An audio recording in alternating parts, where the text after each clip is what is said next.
Hello, Dad. This is Jay Warren. This is the Dadhood Journey podcast, and today's topic is this: learn your way, Dad. Let's do it.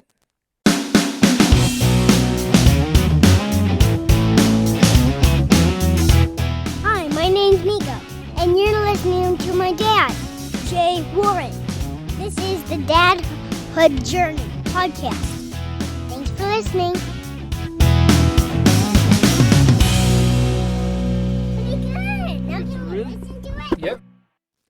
So, learn your way, Dad. This is all about you getting familiar with your kids, learning your ways of dealing with your kids,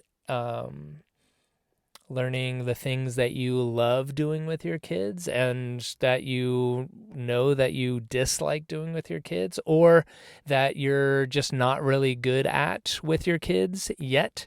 And hopefully you're working on those things, but just really understanding that you have your own way with your kids. Like, as much as it's important that parents be unified and on the same page and congruent when parenting kids, I think that's really important. At the same time, you're going to do it slightly different, each of you. You know, moms do it different than dads. Like, you're just two separate people. Of course, you're not going to do it the same way, and that's a good thing. It's good for your kids to have differences that way. Challenges as far as like being on different pages and incongruencies can be hard for a child, because they're getting one answer from dad about what's okay and what's not okay, and they're getting another answer from mom in what's okay and what's not okay. And at first, for littles, they're going to be just confused, and they'll have a lot more tantrums about things because, you know, they broached a new area, a new subject, a new way of doing something in the house, and dad right away was like, no, you can't do that. That's unsafe or whatever. And then the next day they try the same thing, and then it's okay with mom.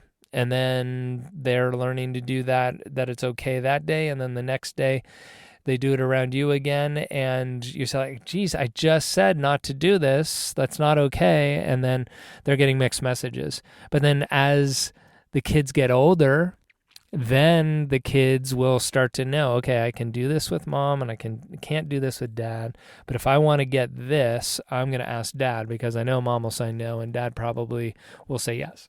And so they become very manipulative is a strong word, but, you know, kids do that. They become smart and they'll start working it, right? And then it becomes a problem between you and your wife, because you guys are doing things different. So congruency is absolutely important, but within all of that, of like, okay, we know these are the general house rules, this is okay, this is not okay.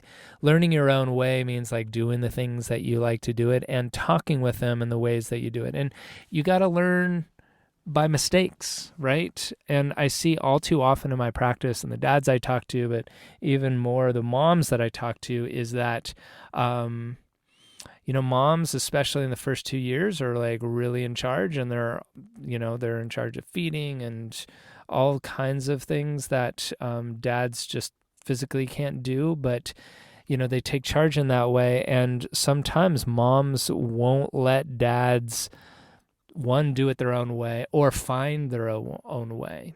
Finding your own way means that your spouse trusts you to figure it out, and you're going to make mistakes. The prime example is like, all right, you can show me a million times of how I'm supposed to diaper the kid, but until I get in there and I start diapering him, like I'm not going to figure it out right away. Like, I changed one diaper before my son was born.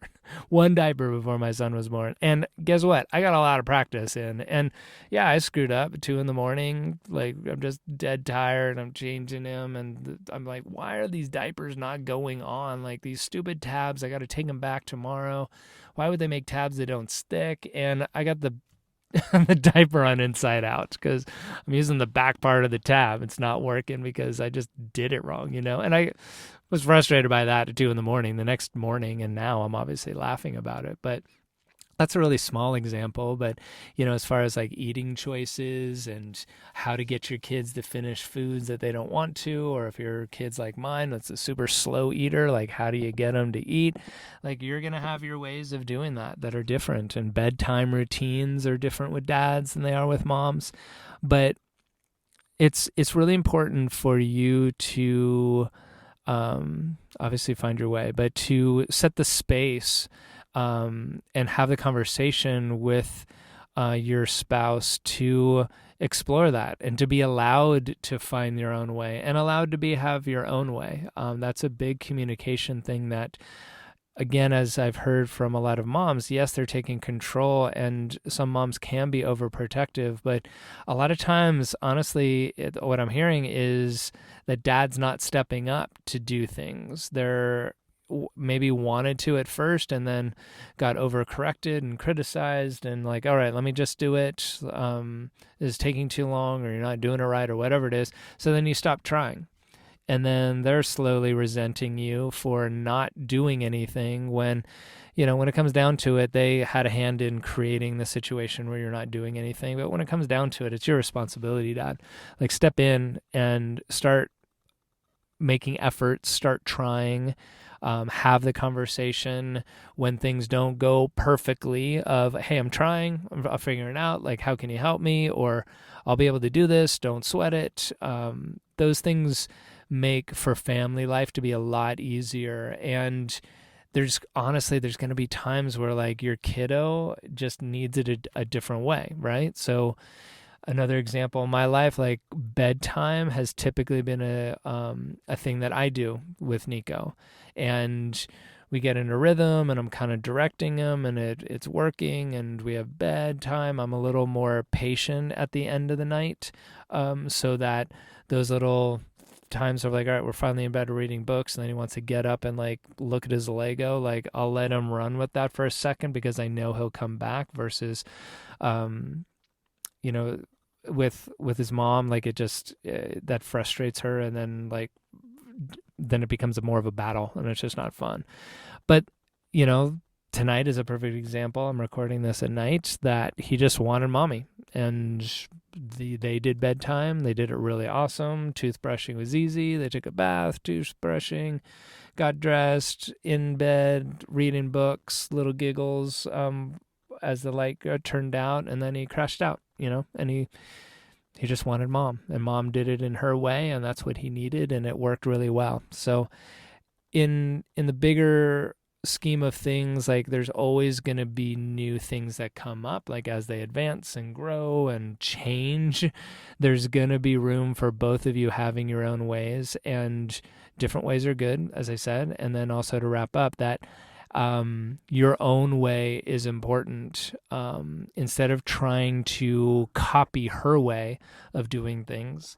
And I've had this, battle many a time where, it came out of my mouth as like, I know if you could just replicate yourself and just duplicate yourself so I could do it exactly how you do it, you'd be much happier. But like, I can't do it that way. Like, it's just not my way.